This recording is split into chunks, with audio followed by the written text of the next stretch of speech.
wanna be the best in the game, invest in my name, check no restraints, I'm obsessed with the pain. I ingest, I retain, assess and I change, possessed by the thought I'll be free one day from society's restraints. Money, clout and fame, mud, disease, a plague. We all love to hate, have to play the game, have to make a name. All our insecurities are on display. This is war with the enemy, think that it was meant to be. Living in a time where disease is on every screen. I won't let them fester me, I know most are festering. Negativity is a plague for the mentally weak.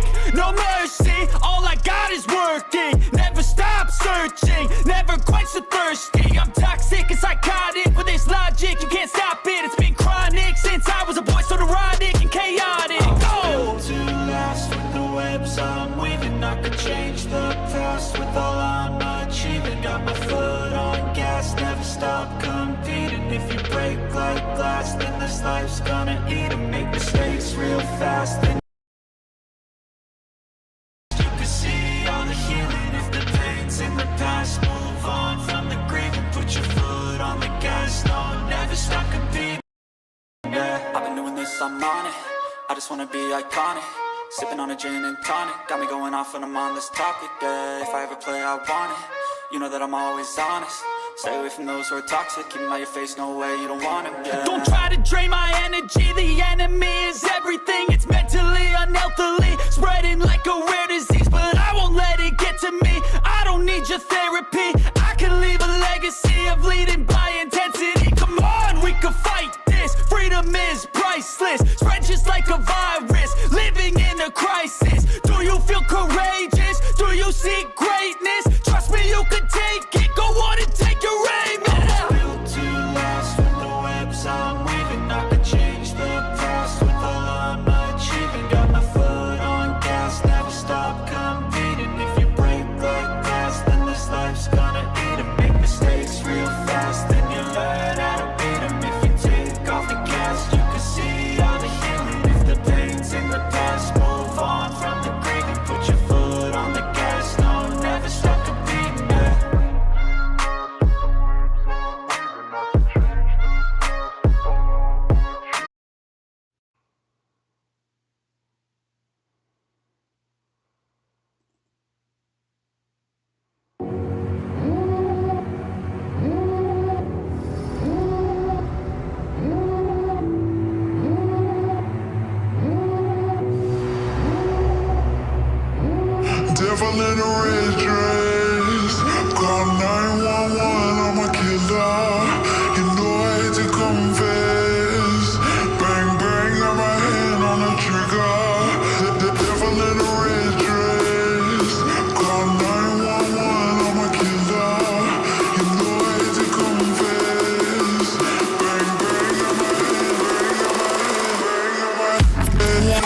All right, let's try this again. Now my mic's been weird. This is you gotta love doing stuff live. Nope, that's way too loud. Can I hear myself now? What in the hell is happening? Okay, I can't hear myself at all. There we go. It's almost like I've never done this before. All right, let's try this one more time. I think I've got my mic turned way up to far too loud. There we go. All right, I think now I can be heard, and we're all hunky dunky. I don't know what that was. I apologize. We are here to record some mock drafts. This is this Sunday. Happy Easter, everybody.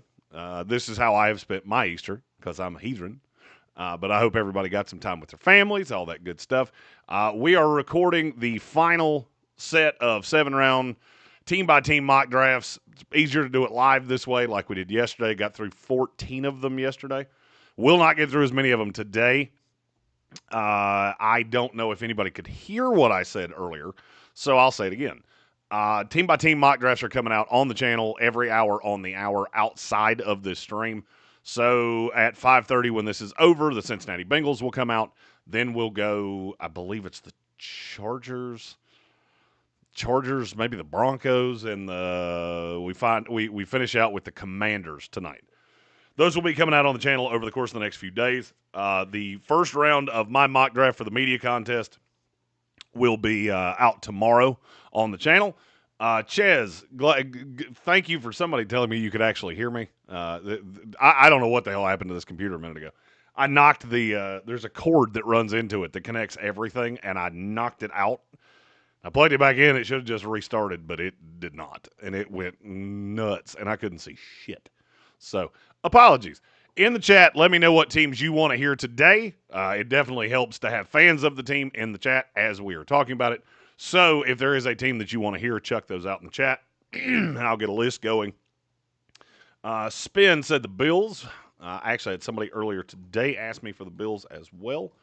So we will get to the Bills very early on here. I actually think I had them on my list from yesterday. And I just ran out of time. Let's get down to the bottom here. Okay, so we'll start with the Bills, the Cowboys, the Browns. And as teams come into the chat, I will add more to the list. Whew, I look a little haggard today. Ches Johnson, the Texans. I will definitely get the Texans on those. As a matter of fact, I'll do the Texans second. And Ches, I'm not sure if you heard what I said the other day. We lost a few of the files for 4-round mocks when the other computer died. So that is where the one for the Texans went. I saw that you had asked that question on the website. So I missed all the conversations on the website, and I had like 50 of them. So I tried to go through and answer all of those today. Spin asked, did you do the picks like an actual 7-round draft? So if you picked players for one team, you didn't give that player to any other team. Yes, this is a full 7-round mock draft. This is not in a vacuum like the A+s, so you will not see any one player twice. This is my official submission to the media contest. There is one thing that could change. I am still not 100% sure of the Jets. I recorded the Jets yesterday. There is a possibility that I will have to go back and re-record that because I'm getting less and less sure that they're taking Tyler Warren at 7. I'm starting to think it's Armin Mimbu. And basically in that scenario, all that would happen is that the Jets, the Bears, and the Cowboys would basically swap all 3 players. So Mimbu would go to the Jets, Tyler Warren would go to the Bears, and then Genty would go to the Cowboys. That's the only thing that would really change there. So if that does happen, I will let you know. We will be doing live streams from Green Bay on Tuesday, Tuesday night, Wednesday in our normal showtime, and then Wednesday night ahead of the draft, we'll have our ESPN radio shows on Thursday and Friday as normal from Green Bay, and then we will be live for every pick of the 2025 NFL Draft. Got some cool stuff for you guys. I'm pretty sure nobody heard me because I think the system wasn't working. It looks like the draft guide will be coming out on Wednesday. I've been killing myself trying to get it out Tuesday, and then I realized, hey, wait a minute, I have a room full of dudes that could help me with the final of this if I just do it on Wednesday. So looking like that will actually be the day. I apologize. I wanted that to come out Tuesday, but looks like it will be Wednesday instead. So, all right, let's get into it. I got to get the first team up. First team I was asked for was the Buffalo Bills. So we'll go Bills, we'll go Texans. Any other teams that you guys want to hear, chuck those in the chat. I will get to about 10 or 11 of these today. Then we will record the rest of them with Tank and I on Tuesday.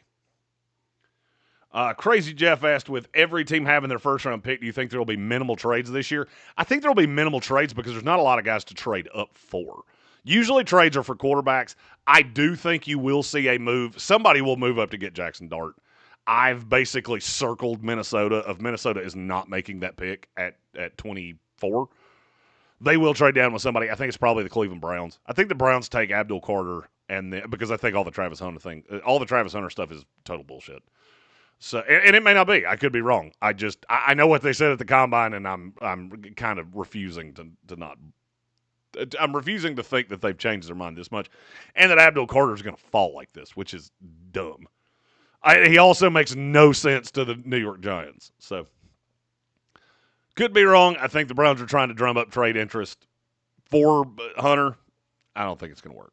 So, let's see. Spin said, my top guys for the Bills are Golden, Grant, Amos, Starks, and Harmon. I can tell you, I'm not going to lie to you, I do not remember who I drafted for the Bills.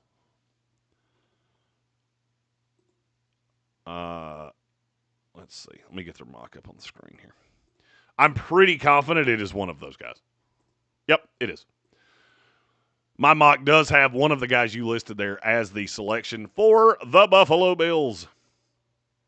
And in this mock, Grant was there, Golden was, everybody on your list was there except Malachi Starks. So let's get into it. We'll start with the Buffalo Bills.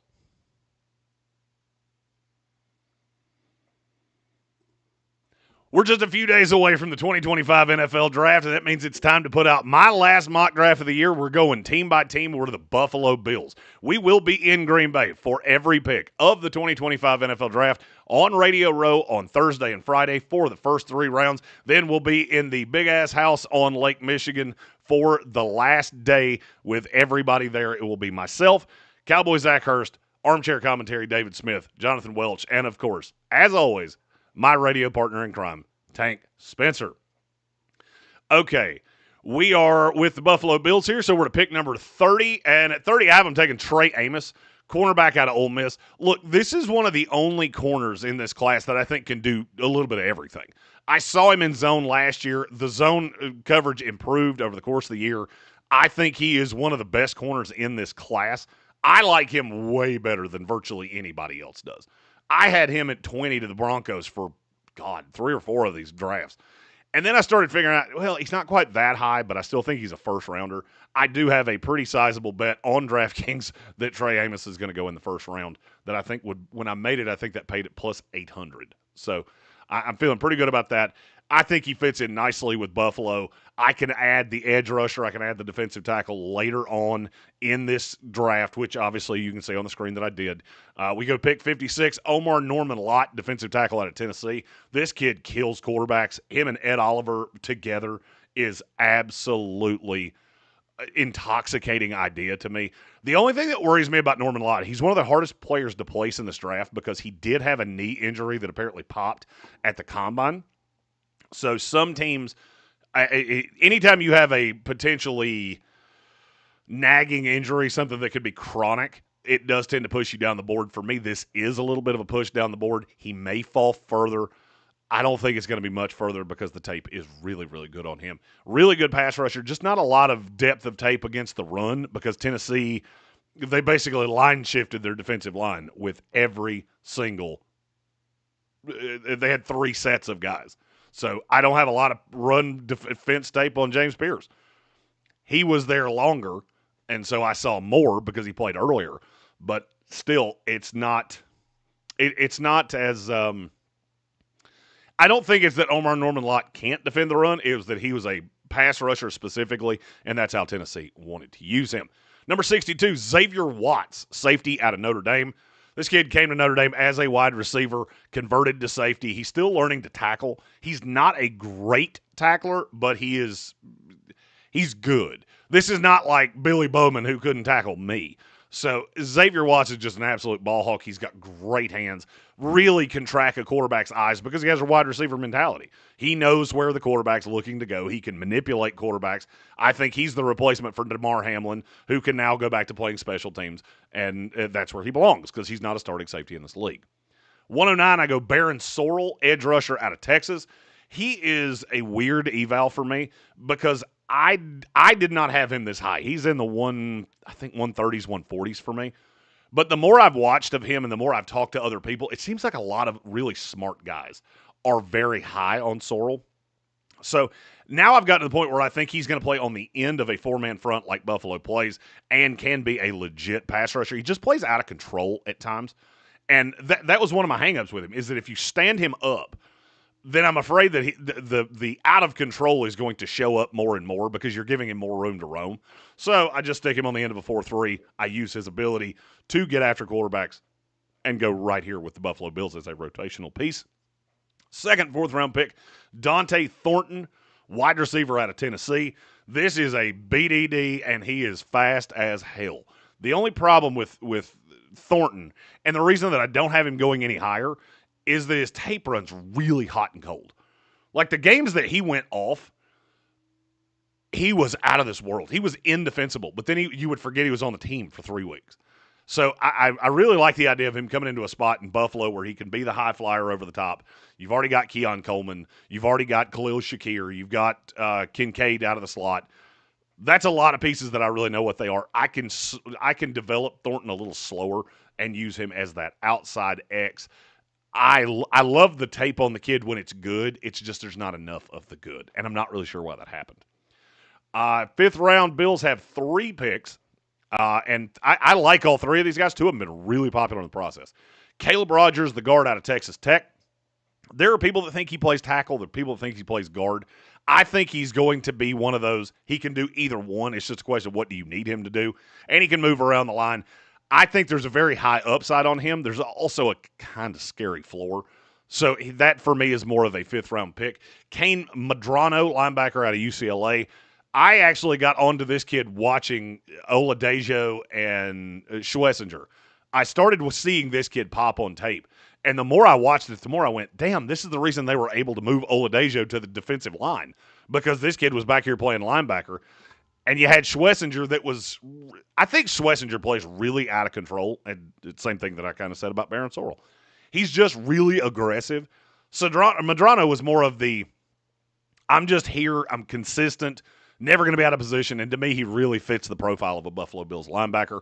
Final fifth-round pick, Bilal Cohn, cornerback out of Western Michigan. I love the tape on this kid. He is more zone than Trey Amos. I don't know that he's going to hold up in man. I just didn't see enough of it because Western Michigan played a really heavy zone scheme. I added a third corner. Yes, I did add 3 corners for the Bills. Robert Longerbeam is a slot guy specifically. He cannot play on the outside. He is going to play exclusively in the slot. Cone and Medrano are probably more developmental pieces that you can make into higher-end players over the course of the next handful of years. And then a guy that I know they're really high on, Sean Dolak, linebacker out of Buffalo. I will bet the Bills have had really good eyes on this kid.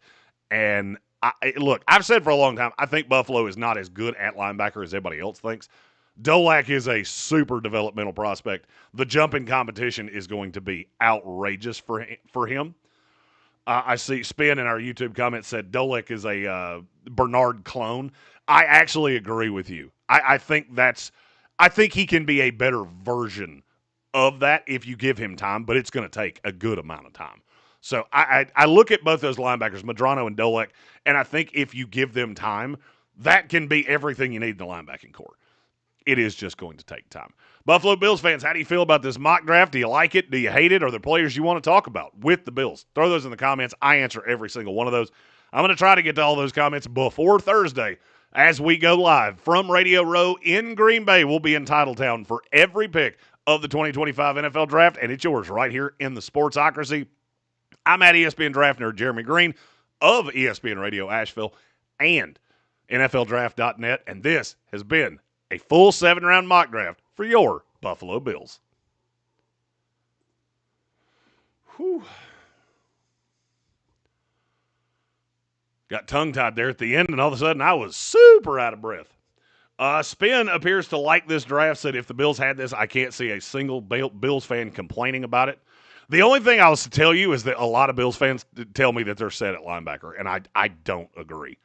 Maybe those two guys being so late that I won't hear that as often as I usually do with the Bills. But that is a common complaint when I do mocks for Buffalo. Okay, next up we're going to do the Houston Texans for Ches Johnson. Kelvin Joyner said the channel's graphics game has stepped up this year. So that's actually the mock draft sheet from the draft guide. So every team will have one of those. I'm trying to make sure they're consistent. Thank God for Evan Doyle, who's helping me edit this thing, and my lovely wife. Tank is doing the team needs. I'll have top 100 player profiles. The player profiles look pretty sweet. As a matter of fact, while we're doing this, we're all friends here, so I can just show you the one for Trey Amos, since we just did this for the Bills. I would wager not everybody has seen these. I've shown them in a lot of in the chats and a lot of things like that, but let's see. Player profiles.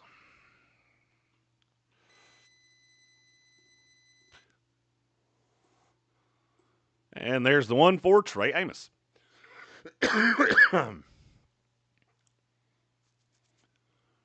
All of my top 100 will have one of those. Then we'll have all of my rankings, and we'll have a blurb about every player that's 101 to, I can't remember how many. I think I wound up doing 400 players total.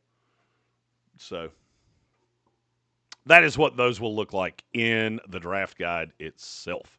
So in the chat, let me know what you think of those. I would say there was something I could do about it, but I've already done all 100 of them. So they're all done. Basically, everything's done. It's just I got to go over it with a fine-tooth comb, make sure I didn't misspell shit. This is my first year doing a full draft guide like that. I have all of this information, but I had to make the frames for it, and I really undervalued how much time that was going to take. And if I got any less sleep than I've gotten in the last 3 weeks, I'm pretty sure I'd be dead. So not 100% sure it is possible to sleep less than I have in the last few days. A few weeks, actually. All right, let's load this back up with the Houston Texans.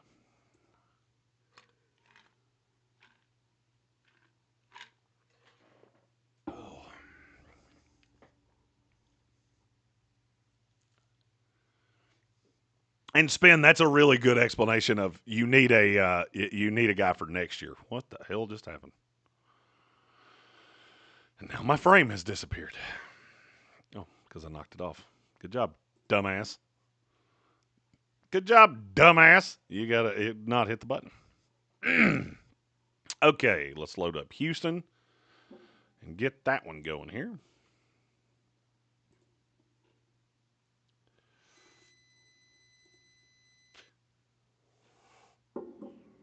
The Houston Texans.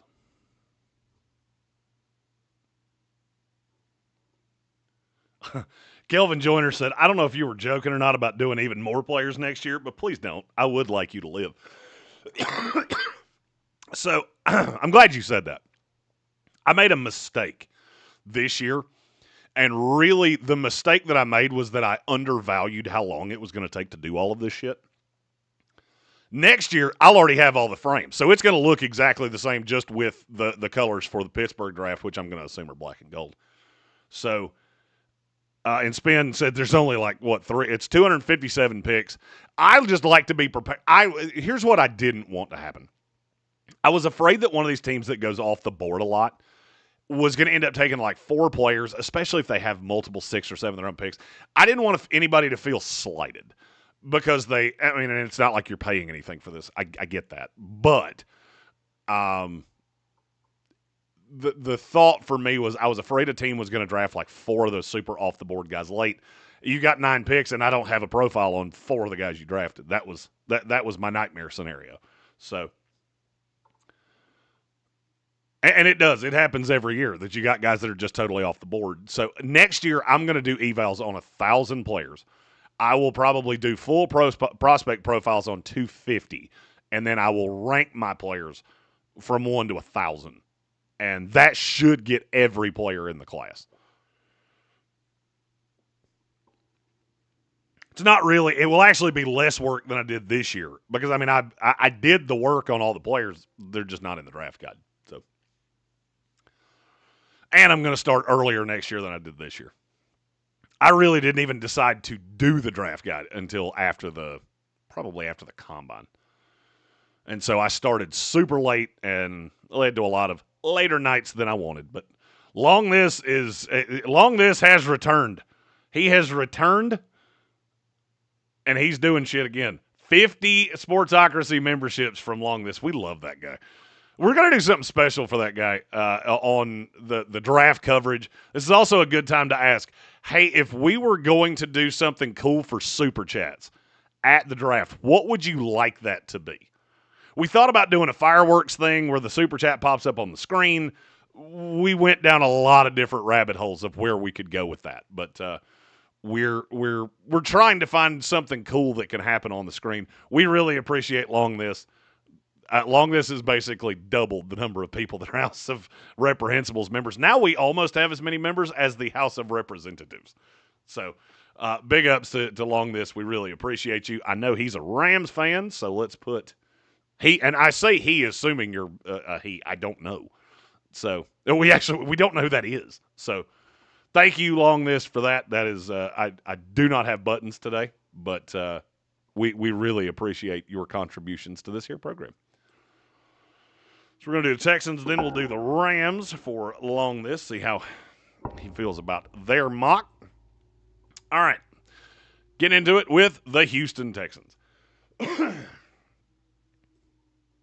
We're just a few days away from the 2025 NFL Draft. That means it's time for final 7-round mock drafts. We're to the Houston Texans. This is one of the most interesting teams in the league for me because I think they would really like to get an offensive lineman. I'm just not sure it's the offensive lineman that you think. I'm not sold that they're going Josh Connerly. If they were, or Josh Sims for that matter, if they were, then why the hell did they sign Cam Robinson? That doesn't make a lot of sense to me. So I've done the mock for the Houston Texans. Let's get into it. They actually make 2 moves. So they trade down from 25 to get an extra pick. They trade back up with the Philadelphia Eagles to 32 to make their selection in the first round. And that selection, Matthew Golden, wide receiver out of Texas. I think he's a legit 2. He kind of reminds me of Stephon Diggs, only faster. I just think that with Houston, with no Tank Dell next year, you basically got Nico Collins, and there's not a whole lot else there. That receiving core went from really good to really sketchy really fast. So here you add Golden. This is not a super deep group of receivers in terms of guys that can play right away. There are a lot of draftable guys, but if you need somebody that can come in and make an impact this year, Golden is one of very few that I think can do it at a high level. Plays primarily in the slot, but I think he can go out wide for some reps as well. He's just going to have to get better at getting off press, and he's going to have to learn to play to the actual clocked speed because I was stunned when he ran that 40 time at the combine. You know, the 4.29 for him? That dumbfounded me because I never saw him run that fast when he was at Texas. Number 58, we go Charles Grant, offensive tackle out of William and Mary. I know the Texans don't tend to draft guys in the last few years from smaller schools. I think that's a really biased stat because you don't have as many guys from smaller schools. Most of these guys transfer up. Charles Grant didn't do that. I hear this kid's name every single time I talk to anybody affiliated with teams, and it makes me think he's going higher than people think. I don't know if it will be this high. If it makes you feel better to switch Grant and Arroyo, that's fine. Because I think I have Arroyo a little low and I may have Grant a little high. But at the end of the day, it's still the same set of players. So Charles Grant, high end, I think prospect. The level of competition is a big deal, but the tape on him is really, really good. Can play guard. I don't know that that's going to be his best position. He's really athletic, and he's got the good body frame. I don't really think there's any reason to move him inside the guard. But Blake Fisher didn't do much for you last year. You took him in the second round, and woo boy. If you didn't do that, or if you took him because you didn't want to take a group of five guy, learn the lesson. Take the group of five guy, because Blake Fisher was a bum last year. 79, Elijah Arroyo, tight end out of Miami. Only 1 year of production. He had some injury issues in 22 and 23 that really kept him from being, I think he had 8 catches total in those 2 seasons. Really, really fast. Was consistently outrunning corners at the Senior Bowl. I like the tape on him. It does bother me, the injury history and the fact it was only 1 year. But if this kid's healthy, he can be a dynamic piece where he's basically just a big slot. But he's also a big slot that's fast enough to beat linebackers consistently, to beat safeties consistently. I think he can be a dynamic weapon in the offense. So we go Elijah Arroyo there to the Houston Texans. I just realized there's an extra pick here. Chase Lunt goes to Philadelphia, not to Houston. I'll have to fix that in post. Alfred Collins, defensive tackle at 83. This kid came to Texas as a defensive end. I think he can be a really good pass rusher in the league. You're just going to have to manage his weight. This kid blew up like a balloon and gained, over the course of his time at Texas, he gained 55 pounds. And there are rumors that his weight ballooned all the way up to like 350 pounds at one point last year. So you are going to have to control that. But he moves really well at 330. He holds 330 really well. So I think he can be a nice piece on the inside. And with the rotation that D'Amico Ryans plays, I love the idea that you're not going to burn him out. Because that was one of my drawbacks with him, is I'm not sure how high of a snap count he can actually withstand. It also bothered me that he got beat out by 2 younger guys in Byron Murphy and Tavondre Sweat. But at the end of the day, those were 2 guys that both went in the top 35 of picks last year. So if you're going to get beat by 2 guys that go as one in the first round, one is a borderline first round, that's a good one to lose out to. Disregard that Chase Lunt pick. I see now how I screwed up Philadelphia. I screwed up 2 of these. One was Philadelphia, one was Houston. Dumbass. They made a trade with each other. Joshua Gray in the 5th round. That is a guard. I also think he can play center. Really mobile. I love the tape on him at times. At times, it's not great, which is why you can get him in the 5th round. I think he's just going to have to refine the technique. The better the team was that Joshua Gray played against, the worse his technique got. And that is scary to me. That leads me to believe that this kid will end up in the 5th round as opposed to in the 4th, where that's my eval on him, is that he has a 4th round grade. And then 2 late picks right here with B.J. Mays, the cornerback out of Texas A&M that has been really popular. He's done a lot of top 30 visits over the course of the process. And Easton Macarinas Arnold, linebacker out of USC. Houston brought him in for a top 30 visit. He really fits the profile of that D'Amico, Saleh, San Francisco 49er defense and what they look for in a linebacker. Can't tell you that they will actually draft him. He might be a priority undrafted free agent. But right there at the end of the 7th round, it was a name that I wanted to get out there. Houston Texan fans, how do you feel about this mock? I know 2 trades. I get it. Everybody complains every year that I don't do enough trades, so this year I did a few more than I usually do. I think Houston would jump at the opportunity to get that 5th-year option on Matthew Golden. If you have any questions, throw those in the comments of this video. I answer all of those, and I'm going to try to answer them all before we're live every day of the 2025 NFL Draft from Green Bay, Wisconsin, and it's yours right here in the Sportsocracy. I'm at ESPN Draft Nerd Jeremy Green, and this was the 7-round mock draft for the Houston Texans. Whew. Damn, that's a lot of talking. Let's see.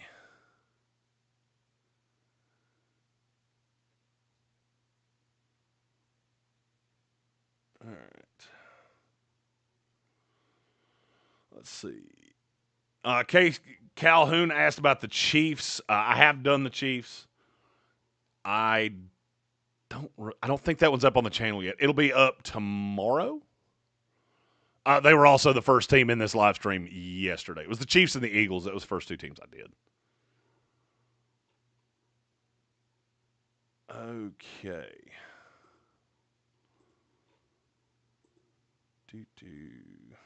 Next one is the Rams. Generation said, I just got gifted a membership. I was a member for 44 months until I got a new bank account and forgot to renew it. Hey, that gives you a month to that you don't have to. Thanks to our friend Long This. Crazy Jeff said, do the Vikings and catch your breath. I'm not going to lie. I'm going to have to play a quick commercial. It is 5,000 degrees in my office right now, and I am not sure why. I'm going to have to make sure that the AC's on. So let me set up the Rams. I will fire a song real quick, and I will be back because at this rate, I'm going to melt before before I get through 10 of these. All right, there's the Rams. We will do that one next. Oh shit. No. All right, give me just a second. I will be right back after I make sure that I don't die.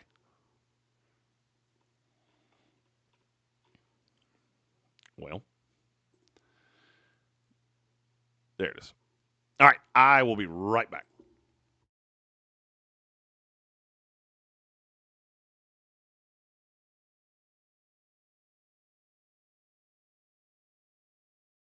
I was built to last with the webs I'm weaving, I could change them.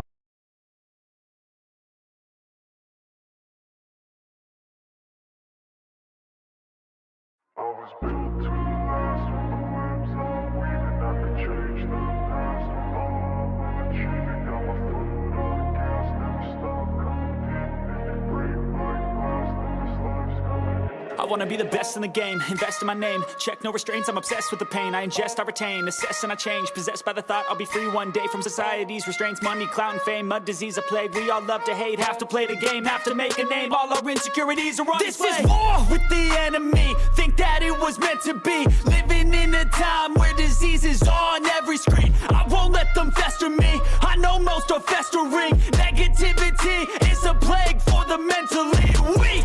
No mercy, all I got is working. Never stop searching, never quench the thirsty. I'm toxic and psychotic with this logic. You can't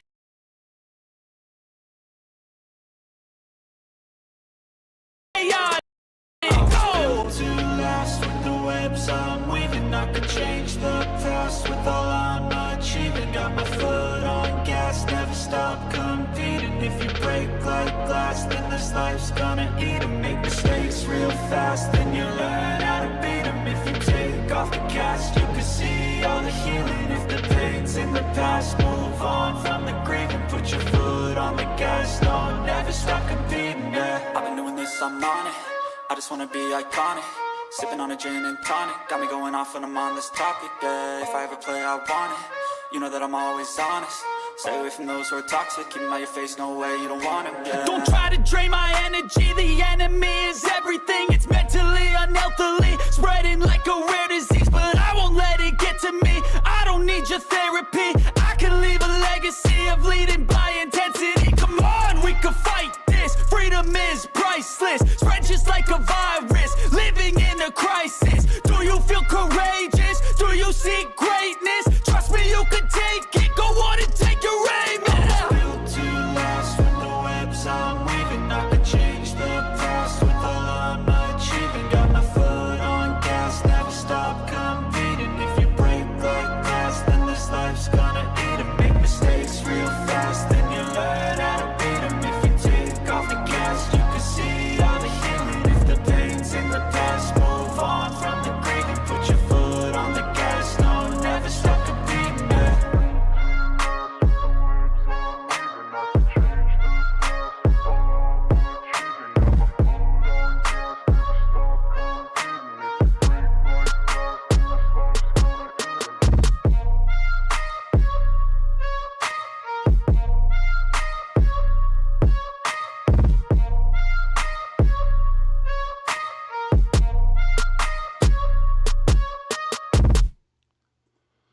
Okay, sorry about that. I had to make sure I wasn't going to die because that was getting to a real bad point of it was hotter than hell in here. Okay, We're continuing on with each team's 2025 final 7-round mock draft. We are BR. I don't know who that is. I don't know who that person is. You'll have to elaborate on that. That feels like something political, and I don't do that. That's tank. All right. We are to the Los Angeles Rams. For our buddy Long this that donated a ton of Sportsocracy memberships in the chat. All right, recording the Los Angeles Rams. We're just a few days away from the 2025 NFL Draft. That means it's time to go through every team by team. Final mock draft from my final mock draft. This is every pick in the NFL. We're going team by team. We're to the Los Angeles Rams. This is a team that doesn't have a ton of cap. They're missing their second-round pick from last year, a trade that they made. They got 26. They have 2 at the end of the third round, and then they have 4 sixth-round picks with a fourth-rounder in the middle. So let's start it with L.A. at 26. Jahad Campbell, linebacker out of Alabama. I think this kid is an absolute dog if you play him on the edge. The thing that scares me is that I don't love him as an off-ball linebacker. I think he can do it, just not necessarily – I don't necessarily want him to do it all the time. I think he's a much better edge rusher, and if you look at the tape on him and how he came into Alabama, when he's just rushing quarterbacks, he's not having to think about assignments and different things like that. This kid's really, really high end. But I do think he can play on the edge opposite Jared Verse and then slide on the inside in more base alignments, more not even base to be more nickel, to be really honest with you. Where I could use him as a blitzer. He holds up in coverage. It's just I don't want him to do it all the time. So Jahad Campbell here at 26. Number 90, they get an offensive lineman. I think this kid can play tackle, but probably better at guard. Wyatt Millum from West Virginia, just a big old country strong, meaner than hell guard that wants to flatten your face every time he gets out in front of a pull. I think he should go higher than this. I have him comfortably in my top 100. I think he's a 70 for me overall. But it seems like a lot of people in the industry don't like him because he is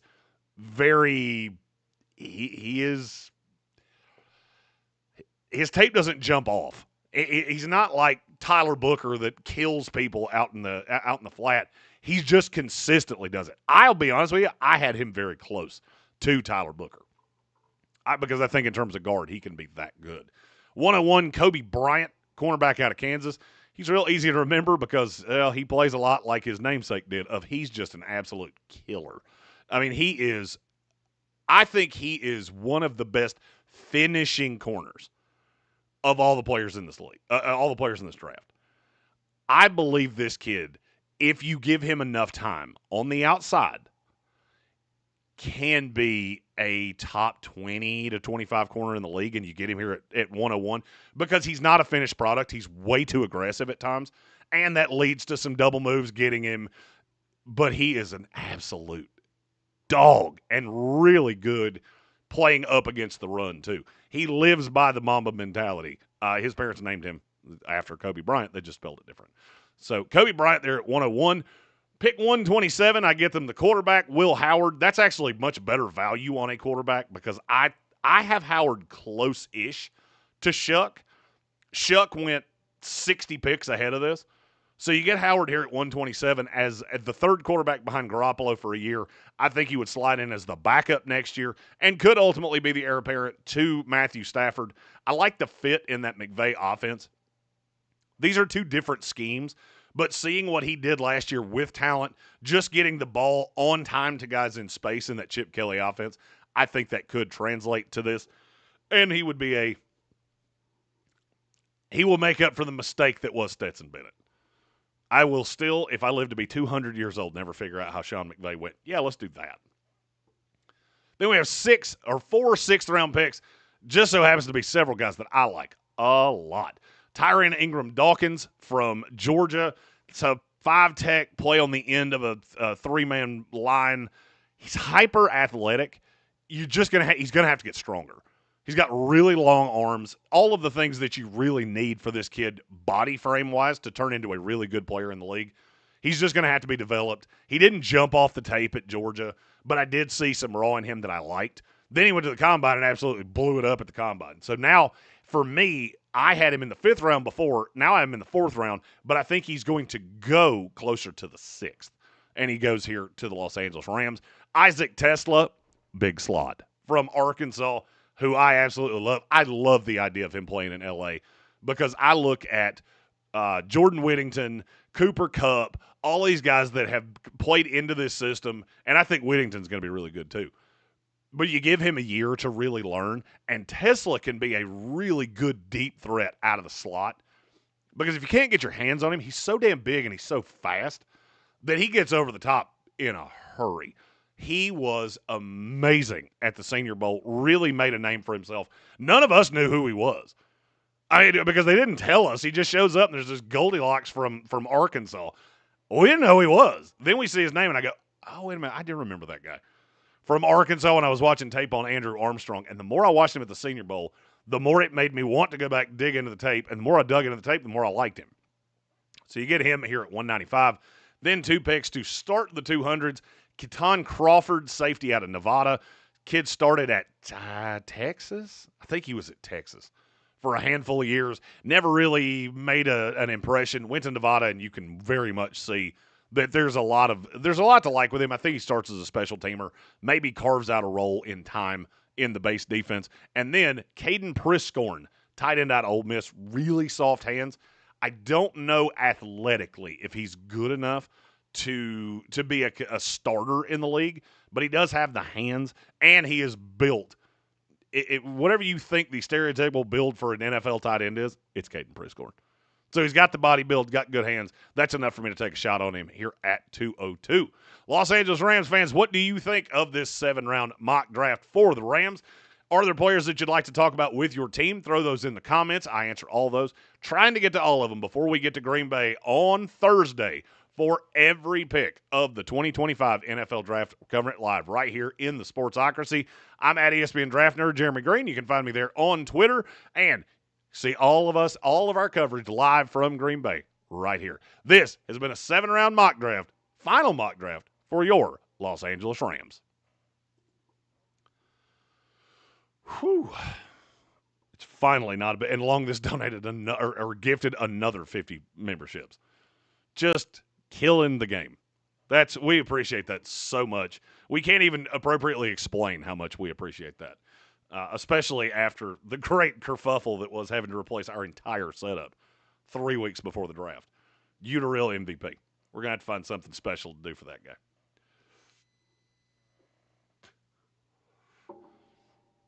All right, who is our next team? Those of you in the chat, we have done the Bills, the Texans, and the Rams. We did 14 of them yesterday, and we have approximately half the league left. In the chat, long this with that's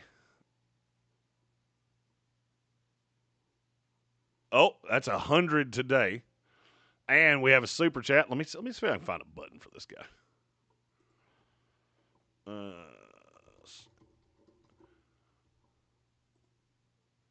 I totally forgot I'm doing a 7-round mock draft with the Commanders in the morning with Fred Smoot and Logan Paulson. I took everything down, trying to be prepared to leave.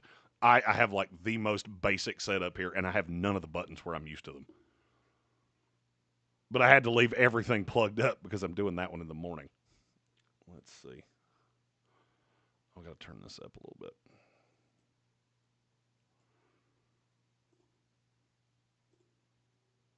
There we go.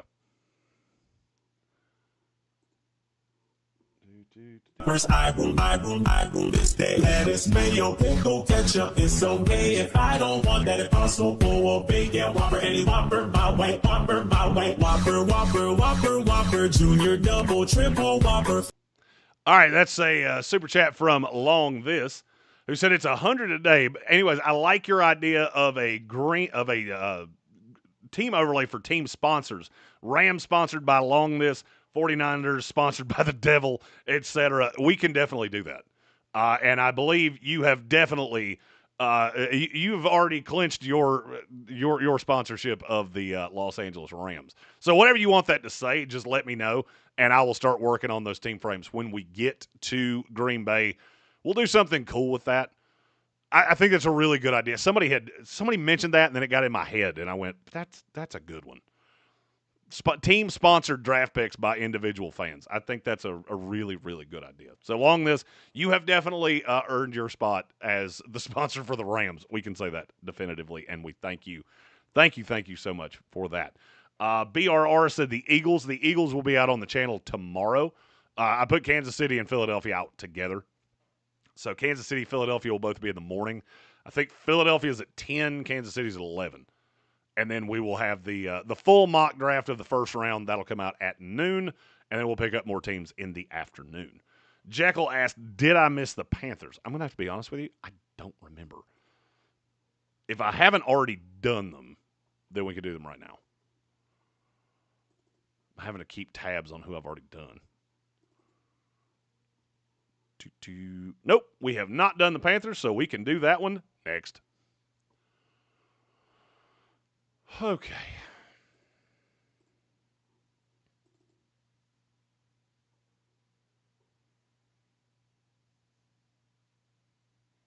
Ches Johnson said, I like the idea of super chats on a sport. Ooh, that's a good idea. Make a little sportsocracy jersey and put the super chats on it. That's a good idea. I like to play around with that and see what I can dust up for that. There's a way to put the super chats on the screen. I just don't want to use stream elements if I don't have to. I'm no less than 30% sure that's what happened to the last computer, is that shit has a lot of bad things in it. So I can find a way to do that, though. Having 5 of us at the draft is certainly going to help. And anybody that's ever questioned the dedication of Jonathan Welch, he's already in Chicago. We haven't even left North Carolina yet. He's already in Chicago. Let's see. Put the draft guide up right there. Move that over there. And we will do the Carolina Panthers. LMNO Panthers. Oh, and Ches said that was Kelvin Joyner's idea. I must have missed that. I think that's a good idea. Get the super chats on a jersey themselves. We'll make a whole screen of it where your super chat pops up and it's got like a screen around it, and maybe it has fireworks and there's a little jersey right there in the middle. I think that's solid. Okay. Got to remember to name these.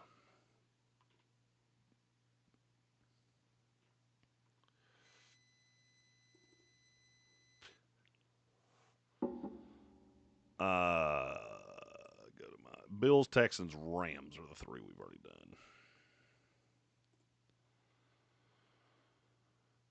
I got to speed up here to get 10 of these done by the time we're.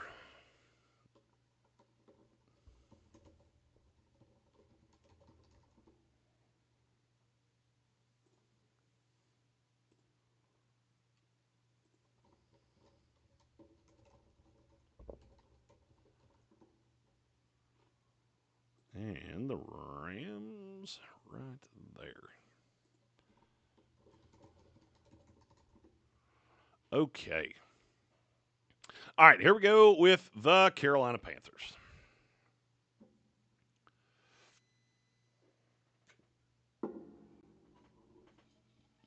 Got to have a swig of Monster before you start any good mock draft. All right.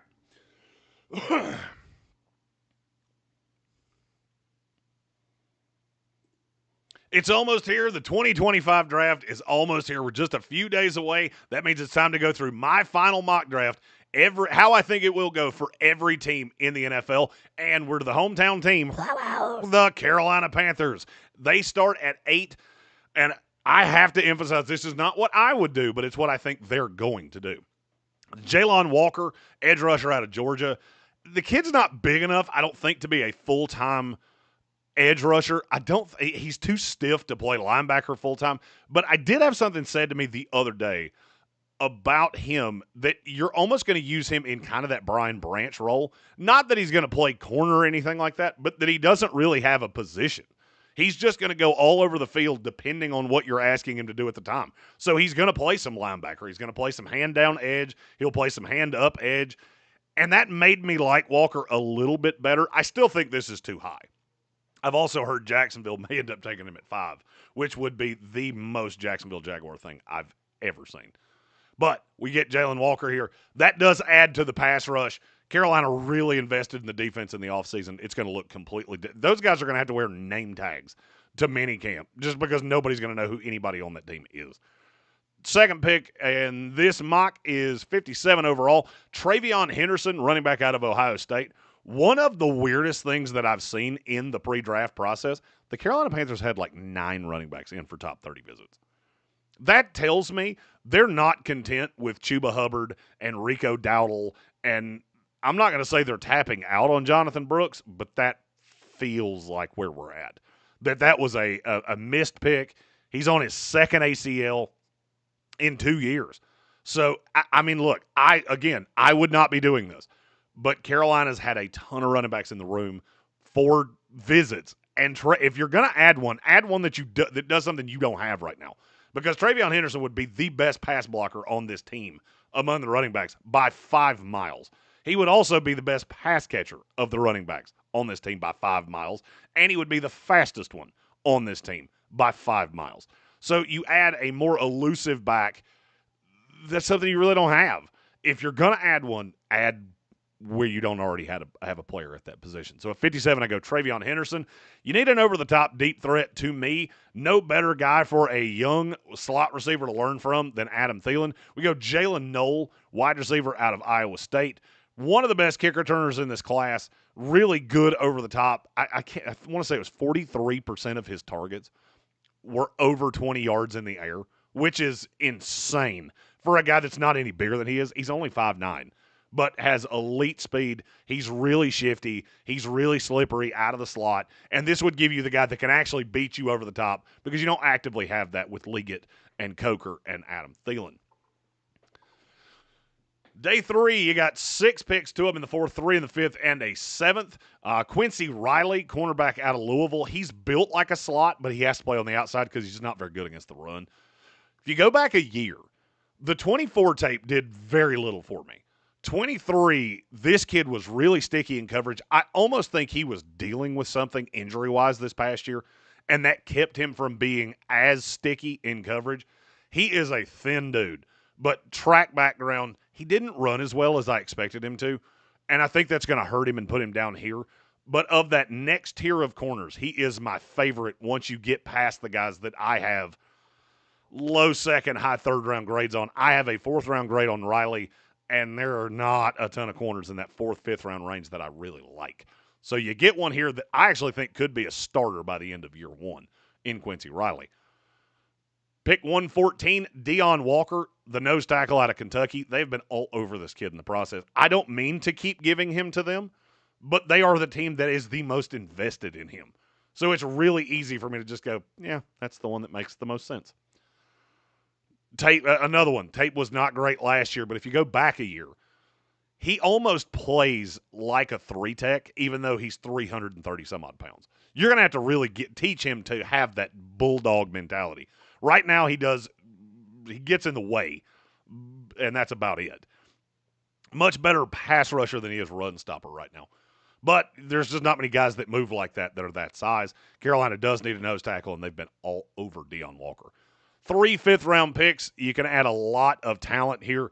Malachi Moore, Jordan Birch, and Shamar James from Florida. Malachi Moore has top 75 talent. Unfortunately, he is when you talk about character red flags, we should just start calling them Malachi Moores from now on.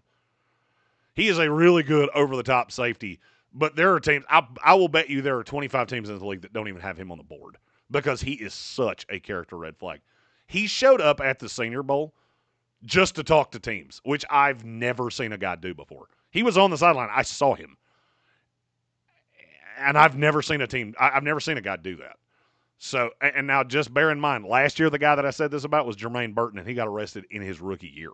So just buyer beware with Moore. The talent is certainly there, and he feels a need for Carolina. But you are going to have to watch him like a hawk. Jordan Birch is built like a defensive tackle but plays edge. I think he's going to end up playing 5-tech in the league.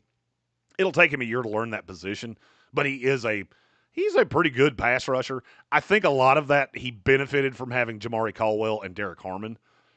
But even with that, I do think he is worth a pick right here in the middle hundreds. I see him go higher than that, and I don't buy it. The tape doesn't do a ton for me, but the flashes are there that if you coach him up in your system, you might be able to get something out of him. Then Shamar James out of Florida, they had him in for a top 30 visit. They've really liked him in the process. I am not as wild about him, but when you get into those later linebacker is the thinnest position in this class to me. And I look at that selection of Jalen Walker. I do think Shamar James and Walker could play together because I think a lot of what James does is what Walker doesn't. So if you can be patient with him, take the time, he can ultimately be that actual interior linebacker in this defense. And then a player that they've been on through the whole process that's a smaller school guy, Carter Runyon, tight end out of Towson. Not sure that they would actually invest a draft pick in him, but he was in for a top 30 visit and has been a guy that they've been really interested in over the course of the process. Super raw. I had him as like 700 overall, but I did watch a little bit more of him, and he's fine. I like there are other tight ends in this class that I like considerably better that you can get at that range, but he seems to be a guy that Carolina is invested in. What do you think of this mock draft? If you're a Carolina Panther fan, do you like it? Do you hate it? Throw that in the comments. If there's a player you want to talk about with Carolina, I will try to answer all of those before we get to Green Bay for the 2025 NFL Draft. And subscribe to the channel so you'll get alerts every time we're live. We will be doing a live Tuesday night, Wednesday at noon, Wednesday night. Then we'll do our ESPN radio show live at noon from Green Bay, and then we'll be live for every pick of the 2025 NFL Draft. Thursday and Friday on Radio Row, Saturday in the Bachelor Cave with all of us away from our wives for the weekend. Grilling meat, drinking beers, just doing fun day 3 draft stuff. It's all yours here in the Sportsocracy. I'm at ESPN Draft Nerd Jeremy Green of ESPN Radio Asheville, and this was a final 7-round mock draft for the Carolina Panthers.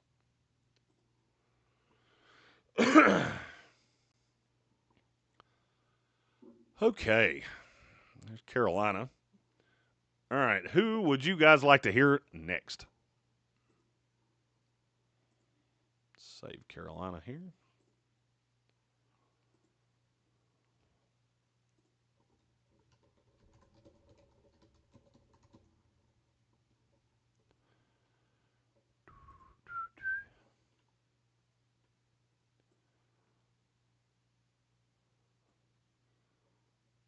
Kyle Grove said the Bears. The Bears are up on the channel right now. I've actually already loaded that one.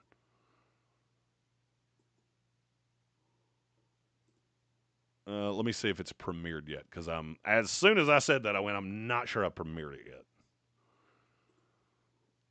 yet. Nope, Bears has already premiered. So you can find it. Just go to videos on the channel itself, and you can find. It's got a picture of Ashton Genty on the front of it.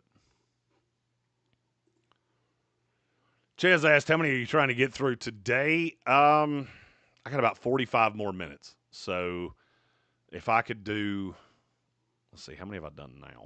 That's 4, 17. If I could get through 5 more, I would be pretty happy.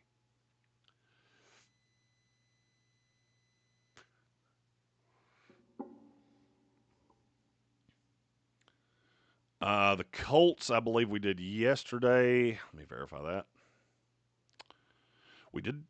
Yes, we did. We did the Colts. Maybe we didn't do the Colts. Okay. The Colts and the Bucks. Okay. We can do that. I swear I thought I did the Colts yesterday, but then again, everything's starting to run into, it's all running into itself at this point, so. I know I have not done the Bucks. There's the Bills.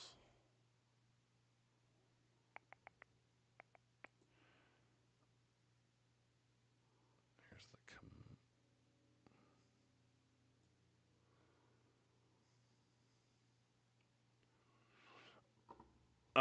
Jekyll said, thank you, Jeremy. Being that I've seen mocks with Genty ranging from 3 to 10 with the Panthers focusing on a running back, do we snag him if he's there? I don't think so. I don't see a path that you don't take a defensive player at 8, but I do think the door opens for running back in the second round. And I've got let me see if I can find the list here. It was wild how many running backs that they had been attached to at some point in the process. I know Travion was one. I'm trying to remember who the others were. Go away. Do.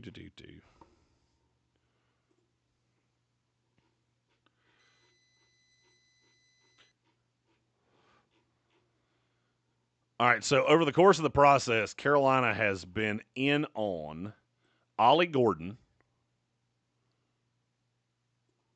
Damn it, stop scrolling. They've been in on Ollie Gordon, Travion Henderson, Jarquez Hunter, Caleb Johnson, Dylan Sampson, and there was one more that's not on this list. I can't remember who the other one was. That's a lot for a team that I feel like has 3 running backs. If Jonathan Brooks is going to be anything. That makes me think he's not. Ches said lack of sleep will do that to you. Yeah, I'm not going to lie to you. I fully plan on sleeping all 6 hours of the drive tomorrow. If for nothing else, because I got to finish the draft guide when we get to Indianapolis. So we're going to stay in Indianapolis for a night, get some work done, swing through, pick up Jonathan Welch in Chicago. We got to get Zach Hurst at some point. And then we'll have to get David Smith on Wednesday. But the 4 of us, the entire crew will be there Tuesday night minus David Smith. He'll be coming Wednesday. We're going to try to do some fun shit from the gigantic house in Wisconsin. Okay. The next team up is the Tampa Bay Buccaneers.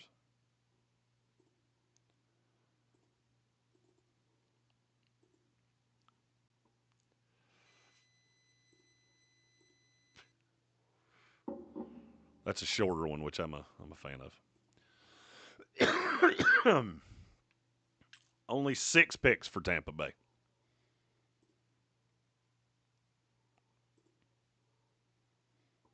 Chess said he's on Canadian time. Dude, you actually have no idea how accurate you are. It is hard as hell, apparently, to get a non-2 layover flight out of where he is from, which I'm not 100. I know it's in Nova Scotia, I think.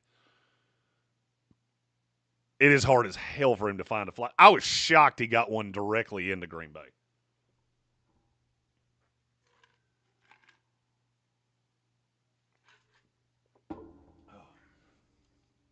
And originally they told us that we needed to pick up credentials on Wednesday. Then they corrected that and said, oh, yeah, by the way, you can't pick up credentials on Wednesday. Okay.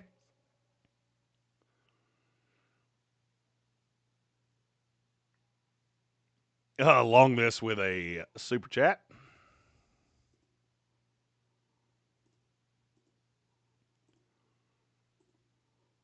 Oh, poop.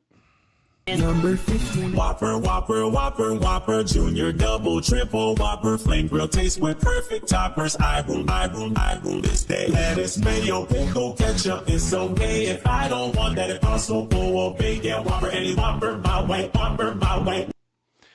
He said, I don't think McVay will ever draft a rookie quarterback again. It's easier to adopt a shaken baby veteran from a team that can't develop quarterbacks. And you could very well be right. You know, with how much success they had with Stafford, they may not draft a quarterback. The Rams are the hardest team in the NFL to mock draft because they don't have guys in for top 30 visits. They don't want to tip their hand, so we have absolutely no clue. So I just have to do, all right, this is a guy that I think fits. Sean is it Sabosti or Sabost?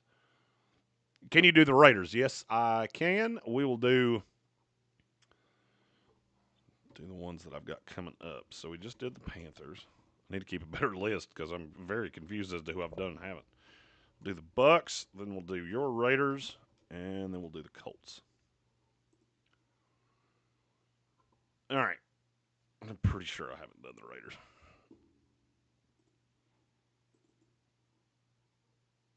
Oh. So yes, Sean, we will do the We'll do the Bucks next, then we'll do the Raiders after that, and then follow that up with the Colts. All right, here we go. Tampa Bay. We're almost to the 2025 NFL draft. We're just days away. That means it's time to get to full mock drafts for every team, and we're to the Tampa Bay Buccaneers at number 19. This may be my favorite class of any team that I have drafted so far. So let's get into it at number 19, Malachi Starks, safety out of Georgia. I understand that not everybody loves him. I just don't understand why. Okay, so he didn't have the tremendous production, didn't have all the interceptions. He's still just an absolute dog. And he's been a dog for years. This past year, the tape wasn't as good. The corners weren't as good. You ask a safety to do as much as they asked Malachi to do this past year, the tape's going to get worse. He's not crazy fast. He's not huge. But you put him in that secondary with Antoine Winfield Jr., that might be the best combo of safeties in the NFL. And Malachi does a lot of what Winfield doesn't. So you can let Winfield do what he really does well, which is play up in the box, be more of an enforcer. I love the fit. I did not do this until the last mock. This is one of the only picks in the first round that I did. At no point did I have the guy with the team that wound up drafting him in my final mock. But once I saw it, I couldn't unsee it, and I think he fits really nicely there with Tampa Bay. It's Malachi Starks, safety out of Georgia. Second round, you get the linebacker. Tank, our resident Buccaneers fan, always says every mock you do, find somebody to replace Anthony Walker. Demetrius Knight Jr., linebacker out of South Carolina, older kid, but really aggressive, really good against the run. I think he can play in the inside of a 3-4. I think he can play outside in a 4-3. I don't really care. The kid can just play. Outside of Jahad Campbell, he's my number 2 linebacker in this class, because I don't see Jalen Walker as an actual linebacker. He's more of an edge rusher to me. Knight is one of those players that's just going to – some team's going to take him in the second round. It's going to be the least sexy pick in the round, and they may be the team happiest with their second-round pick when we look at this draft 3 years from now. Jared Ivey at number 84, edge rusher out of Ole Miss. I think he's going to have to play 5-tech in the NFL. He just doesn't have the bend. He's also not as freakishly fast or anything like that. He would be a really quick 5-tech. He will be a really slow 7-tech. So if you put him on the outside of a 4-man front, he's going to be one of the slowest ones in the NFL. But in Tampa Bay, they can play him in that 3-4 defensive end role. Him and Cansey. You got Vita Vea in the middle. And I think those two, Cansey and Ivy, can make up for the lack of pass rush that you get from Vita, even though Vita's getting better over time. Fourth round, Miles Frazier, guard out of LSU. A lot of teams are higher on him than I am. I think he belongs here. I've heard talk he could go in the top 100. I don't buy that. I think he more fits into right here. I like Emory Jones better, but Frazier is a guy that Tampa Bay has been in on during the process, and I think would be a nice fit there in the fourth round as that second starter, probably taking over for Ben Bredeson. Denzel Burke, cornerback out of Ohio State, he cannot play man to save his life. And he was absolutely awful at times last year, but there's still talent in him. He just didn't develop for whatever reason. He really didn't fit into that defense this past year. But if you put him in a more zone-heavy scheme, specifically what you're getting here in Tampa Bay, I like the fit. And then the Evan Doyle special, J.J. Roberts, safety out of Marshall. He's an undersized kid, but the tape is really, really good. And they had him in for a top 30 visit. I wanted to get him in this mock somewhere because I wanted to talk about him. If he fits here nicely with Tampa Bay, he would be a special teams guy for the first couple years. The hope is that you could develop him into a safety over the next 2-3 years, but he will be a special teams ace off the jump. J.J. Roberts, safety out of Marshall. Buccaneers fans, do you like this mock? Do you hate this mock? Do you want to talk about the fact that I drafted 2 safeties? Because I'm sure somebody's going to complain about that before it's all said and done. Do that in the comments. If there's players you want to talk about their fit with Tampa Bay, or if you just want to know who they've been in on during the process, comment that in the comments of this video. And subscribe to this channel so you can see everything we do this week live from Green Bay, Wisconsin, as we bring you the 2025 draft from live in the building. First 2 days on Radio Row, third day in the big-ass house on the lake. It's all yours here in the Sportsocracy. I'm at ESPN Draft Nerd Jeremy Green, and this was the final 7-round mock draft for the Tampa Bay Buccaneers. Whew.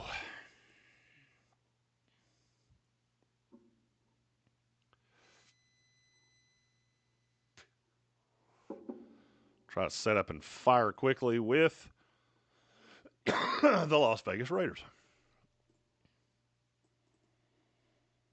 And Sean, I will warn you, my mock looks a little bit different for the Raiders than most of the ones that I have seen. I like it better. I will be curious to hear your opinion on it. Okay.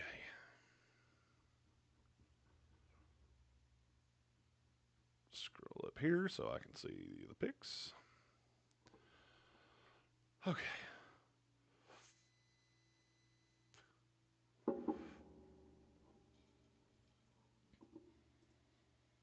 Appreciate you you guys hanging out for the recording of these mock drafts. It makes it a lot easier to have somebody to talk to. With all of Tank's responsibilities, trying to get him in a building where he's not there till like 7 o'clock at night is really, really hard. So I tried not to do that because the poor bastard has to get up at 2:15 to do the morning show.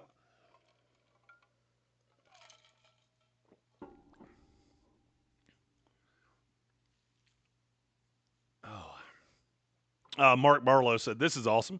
Hope you're getting some sleep, Jeremy." I am not, but I'm really hopeful that I will get some sleep on the way to Indianapolis tomorrow. Tank has assured me his foot is better and he can drive. He can shoulder a lot of the driving load. So my hope is to get at least a few hours tomorrow. I probably won't sleep tonight because I've got to get all of these, not all of these recorded, but I got to get them uploaded and all that good shit. So, fantastic insight on this year's draft class. Hope you're talking to Adam Peters about Noel Williams at 128 for the Skins and love from the UK. We appreciate you, Mark Barlow. AP has not asked my opinion, but I am doing a 7-round mock draft with all of the Commanders guys. Fred Smoot, Logan Paulson. I think there's another one in there, but I'm not positive who it was. So I'm doing that tomorrow. And you rest assured, if Noel Williams is still on the board, I will find a way to get Noel Williams there again. Because I love him.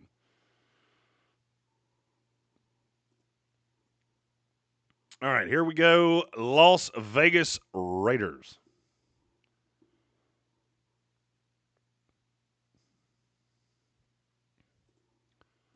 We're almost to the 2025 NFL Draft, and it's time for each team's individual mocks. We are to the Las Vegas Raiders.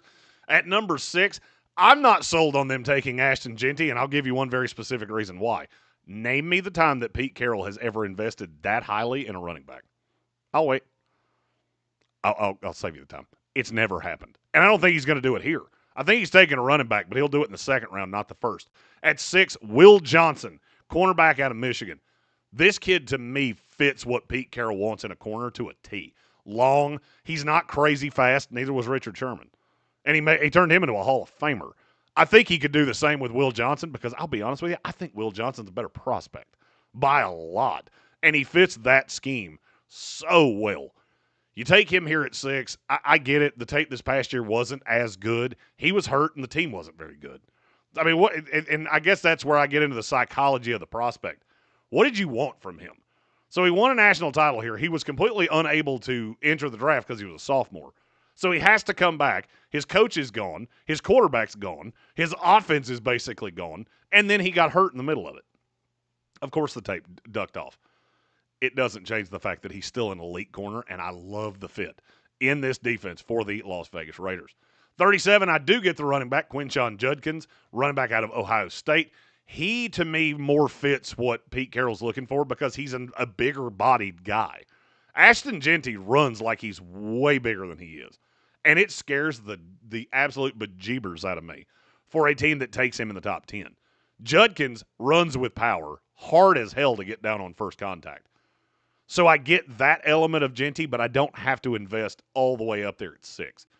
I like Judkins a lot. I was stunned he ran as fast as he did at the combine. Outrunning Travion Henderson was not on my bingo card for Judkins. Really impressed me. Good pick there at 37 for the Raiders, and he would come in and be the starter right away. 68, Jaden Higgins, wide receiver, Iowa State. Big, height, weight, speed guy. He plays a lot out of the slot, but I think he can get to the outside in time. He's just going to have to refine the technique. Press has really bothered him. When I watch him on tape, the outside tape, it doesn't do much for me because he doesn't win consistently enough. Out of the slot, he wins all the time. Can be a really good deep threat kind of player. Love the value for him there at 68. I have him in my top 50 overall. Getting him there at 68 is good value. 4th round, Kyle McCord, quarterback out of Syracuse. That kid is a tale of two tapes. At Syracuse, he might be the 3rd, 4th best quarterback in this class. At Ohio State, I would never, ever, ever, ever have thought I was putting him in the 4th round of a final mock draft. He went to Syracuse, though, and he could absolutely spin it. I mean, there are a few quarterbacks in this class that have better arms than Kyle McCord.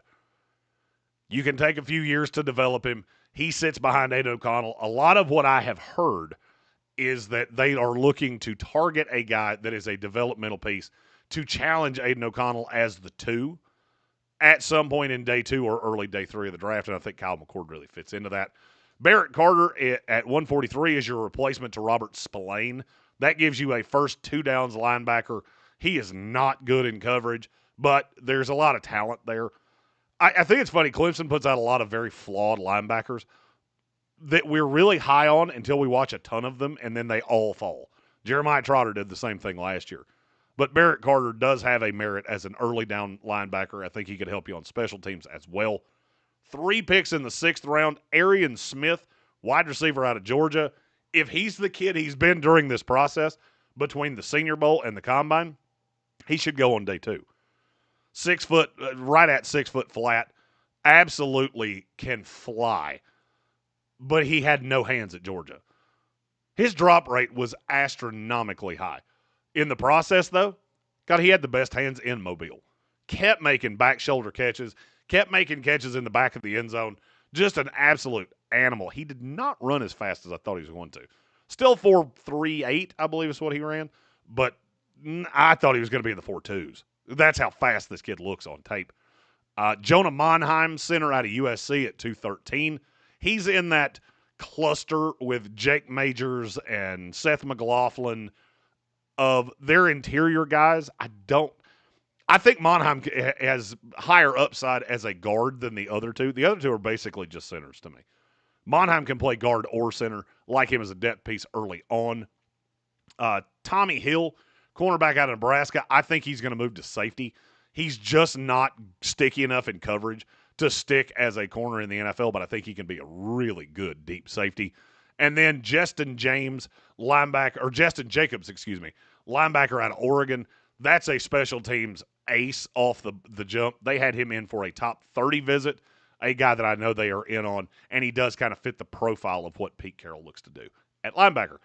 Raider fans, do you like this draft? Do you hate this draft? Do you just want to say, hey, you look like fat Luke Combs? You can do that in the comments of this video. Subscribe to the channel so you see all of our content ahead of the 2025 NFL Draft live from Green Bay. We'll be there for every pick, every team, every player. And it's yours right here in the Sportsocracy. I'm at ESPN Draft Nerd Jeremy Green. You can find me there on Twitter. And this was the 7-round final mock draft for your Las Vegas Raiders.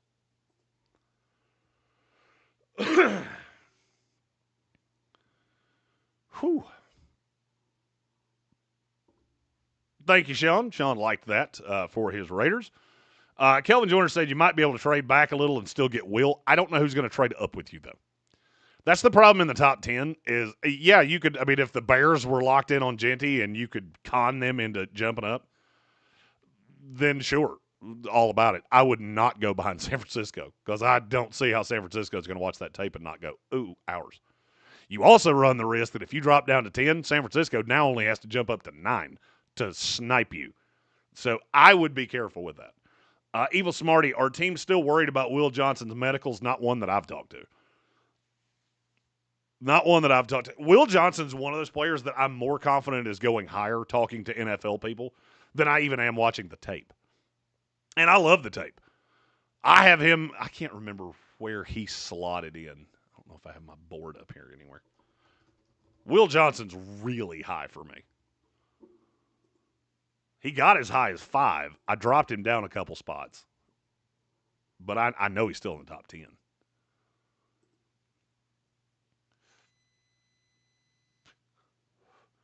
My board has not changed a ton over the last. Let's see. Will Johnson's my 8. Mike Green passed him. I like Will Johnson a lot. I think we just got some prospect fatigue with him that he had been around for so long, and then the tape this past year wasn't as good, and that you have that. You talk about a guy forever, he gives you some bad tape, and it's really easy to go, well, he didn't develop, and he's not as good as we thought he was. He's fine. He's fine. He's going to be fine. I like Will a lot. Okay. Still got the Colts to do, so we'll load the Colts up and do them next. And Evil Smarty, he was shut down in 23. I'll be honest with you, if he could have come out as a sophomore, I think he would have gone in the top 10 last year. That's how good we valued him as a prospect. I mean, he could have come out at 20 years old and would have been fine. Let's see. We got to do the Colts. If there's any other team, I got about 24 minutes. So I probably have time to do one more team if there is any team that you guys want to hear. So we'll load up that. Do the Colts.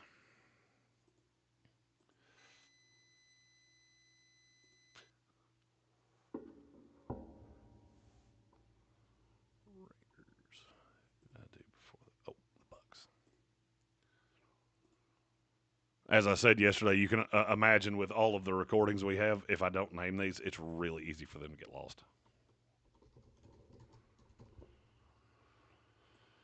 Okay, there's the Bucks. There's the Raiders.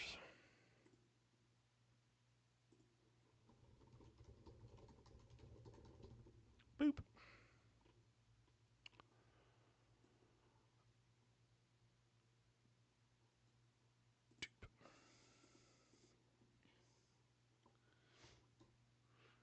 Mark Barlow, Jeremy, are you doing live draft night for each pick on here, or are you doing ESPN stuff? I will be here on YouTube for every pick. We will be live. I think we go live at 7:30 on Thursday night. I think we go live at 7:30 on Friday night, and then I think we're live at 11 a.m. on Saturday. And so, yeah, we'll be right here, uncensored. We have never done the draft live on ESPN Radio here, and this is the second year in a row that we've done it. We like doing it better this way because I don't have to adhere to FCC regulations. We don't have to take commercials. And now that we've got 4 guys coming to the draft, then I'm not Mel Kiper. I do have to take a whiz every once in a while. And I really enjoy a bite of food every now and then. So those guys can keep things running. So we're not – Tank and I were like spot welded to those chairs for 2 nights, and it was not nearly as fun. So very glad that we have Zach Hurst and David Smith coming to this draft with us.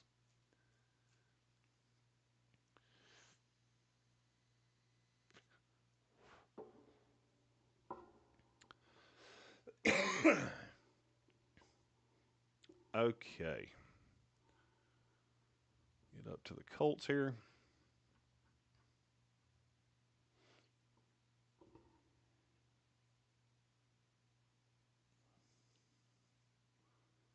Timothy O'Toole said he's in charge of his draft pool scorekeeping, so he'll have to be doing that while watching the draft. I am lucky that the only draft pool I'm in, the scoring is done for me. So we will be updating that in pretty real time as we go. This is going to be a weird year because there's a lot of volatility. So you could see a lot of You can see really high scores, you can see really low scores in that media contest. So we'll update that as we go on Thursday night.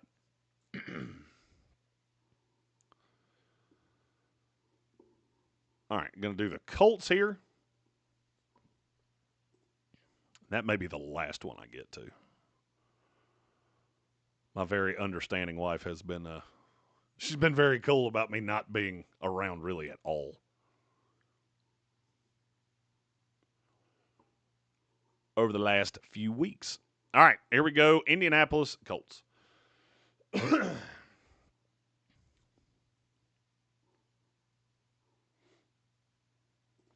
We're almost to the 2025 NFL draft, and that means it's time for final mock drafts for every team in the NFL, and we're to pick number 14 with the Indianapolis Colts. If it ain't broke, don't fix it. I'm sticking with the same thing I've said for Indy this entire time. There are two elite tight ends in this class, and I think they have to get one of them. They open the window for number 14, Colston Loveland, tight end out of Michigan. A lot of people seem to like Tyler Warren way more than Loveland. I'm not one of those. I think Loveland is an immediate day one starter as well. I think he's a high-end tight end prospect. One of the better tight end prospects we've seen in recent years.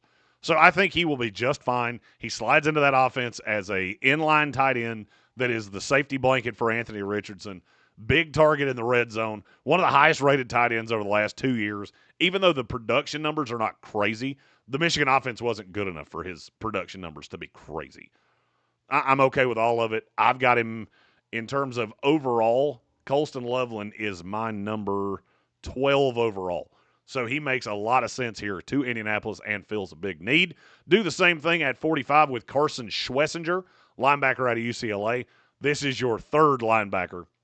This kid's really good if you can contain him. He's very aggressive. Only had the 1 year of tape, but he's very aggressive.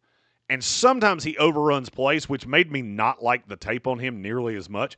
I went back and watched it and realized that a lot of the tape that I didn't love Schwessinger on was when Oladejo was playing linebacker too. So you had two very out-of-control linebackers. And it made me not like either one of them. And the more I watched the tape after the switch, the more I started to warm to both. I'm still not as in love with Schwessinger as some other people are. And I really like the fit in a defense like Indianapolis's, using him with Lou Anarumo. He fits that mold quite nicely. So 45, we go Carson Schwessinger, linebacker, UCLA. 80, I don't buy Anthony Richardson, and I never have. And I probably never will. He is super talented. Unfortunately, he's not a quarterback. He's a big, gigantic dude that can run pretty fast, and he's got a gigantic arm. Unfortunately, he could not hit the broadside of the ocean if he was standing on the shoreline.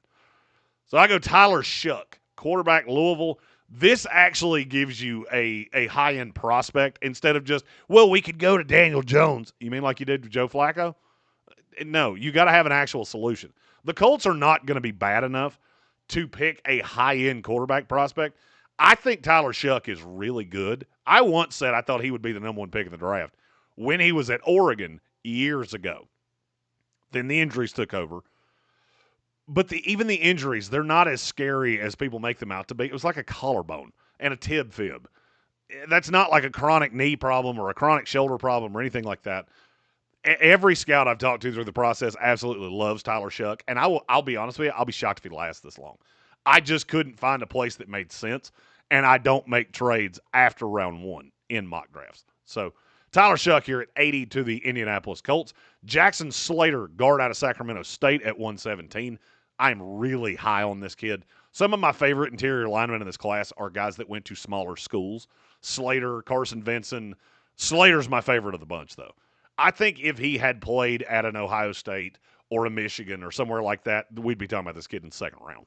That's how good I think he can be. Slots in as an immediate starter for me and fills the hole that was left by Will Freeze going to Minnesota. Jarquez Hunter at 151. That'll be the backup to Jonathan Taylor. You need somebody that can take some of the pressure off him. They had him in during the process. Indianapolis made it very clear they're going to take a running back at some point. The question is just how high. I don't think it's a huge pressing need, but he is a guy that fits in nicely at 151. Can do some of the things that you don't see out of Taylor, and you can take some of the pressure off of Taylor. And Taylor's about as good of a all-around back as we have in the league. But you got to keep some of the tread off the tires, or he's not going to make it through another season or two. So you go Jarquez Hunter at 151. 189, Elijah Ponder, edge rusher out of Cal Poly. Another small school guy that I think we would talk about a lot more if he played a higher level of competition. The raw numbers on him are not as great as you would want them to be, especially playing at a smaller school. But then you watch him on tape, and he just wins. He's very fluid. He's very athletic. Taking him here at 189, you have enough time to develop him as opposed to asking him to come in and really contribute right away. And then Bryce Cabeldew, guard out of Kansas at 232. He's done a lot of top 30 visits. One of them was to Indianapolis. That gives you a little safety just in case Jackson Slater's not quite as ready as I think he is. Also a possibility that Slater's better at center than he is at guard. So Cabeldew gives you a little safety there. Colts fans, do you like this draft? Do you hate this draft? Is there a player you'd like to talk about with Indianapolis that's not Colston Loveland? Because I'm sure you have gotten tired of watching mock drafts that give you the same player. Do those in the comments of this video. I answer all those. I'm going to try to get to all of them before we get to the draft on Thursday. And subscribe to the channel so you get that alert every time we go live. During this week, it's Draftmas season. Drafty Claus is loading up the sleigh, he's loading up the bag, and he's got the reindeer ready. All the draft gifts are getting ready to be put under the tree. I'm ESPN draft nerd Jeremy Green, and this was the final 7-round mock draft for your Indianapolis Colts. Okay. All right. Got some more of them done. Tank and I will try to do some more. We'll try to do the same thing from wherever we're staying tomorrow. It'll be later because we're not leaving until about 11. Take us about 7 hours to get to Indianapolis. So probably be a late stream tomorrow night from somewhere in Indiana. I'm going to try to find an Airbnb just to. The one that I had did not work out because I forgot to click OK. And then somebody else rented it. So still on the hunt for a place to bed down tomorrow night. Timothy O'Toole said safe travels tomorrow. We thank you. We will let everybody know that we are to Indianapolis and what time we will be live tomorrow night doing some of these final mock drafts for each individual team. They will be flowing out on the YouTube channel over the next couple of days, next 3 days. They'll all be out by Wednesday. The channel will be pretty quiet minus the ESPN show on Thursday, getting ready for all of the picks for the 2025 NFL Draft. Thank you guys for hanging out with us. Long this. Sorry. I was thinking of another person that his last name was List. Long this, we thank you for making this a very well worth it stream for me to do with 100 gifted memberships. Those will be flowing out. I don't even think we had 100 people join into this live stream. So those will be flowing out on the channel as the days progress. We appreciate you long this so much. You're actually, and I do have to tell you this, you're going to let us announce something really cool for House of Reprehensibles members that we will announce sometime in day 2. So probably about the crux of day 2, day 3. Something new that's coming to our membership channel there on the channel. And we thank Long This for allowing us to do that with gifting out all of those. And I thank all of you for joining in. I will see you tomorrow night from that place. Oh, nope, other way. That place, Indianapolis, Indiana, as we travel to Green Bay ahead of the 2025 NFL Draft. Appreciate you guys. Everybody have a great night and happy Easter.